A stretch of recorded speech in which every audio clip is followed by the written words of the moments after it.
কেলেংকাৰীৰ খলনায়কক আদৰণি গেৰুৱা দলৰ জেল ফেৰত অভিযুক্তক যোগদান বিজেপিত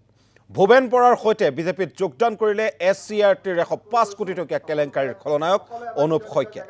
ৰাজ্যিক বিজেপিৰ কাৰ্যালয়ত সদম্ভে যোগদান কেলেংকাৰীৰ মূল অভিযুক্ত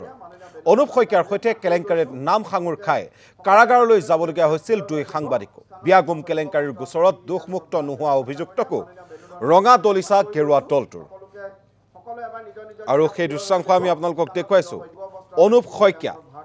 বিগত নিৰ্বাচনত এগৰাকী প্ৰাৰ্থী হিচাপে বিহপুৰীয়া সমষ্টিৰ পৰা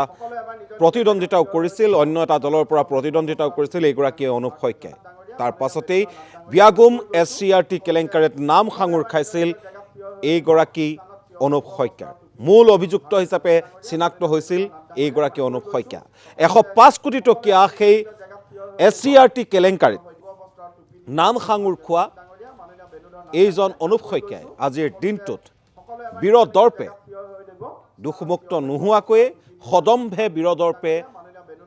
আজি যোগদান কৰিলে বিজেপিৰ আৰু বাজপেয়ী ভৱনত এনেদৰেই প্ৰৱেশ কৰা দেখিবলৈ পোৱা গ'ল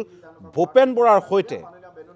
গৈ একেলগে ভূপেন বৰাই যি ধৰণেৰে ঘোষণা কৰিছিল যে মোৰ সৈতে একাংশ কংগ্ৰেছ কৰ্মী একাংশ অন্য দলৰ কৰ্মীয়ে যোগদান কৰিব সদল বলে যোগদান কৰাৰ কথা ঘোষণা কৰা ভূপেন বৰাই আসলতে লগত লৈ আহিলে এইগৰাকী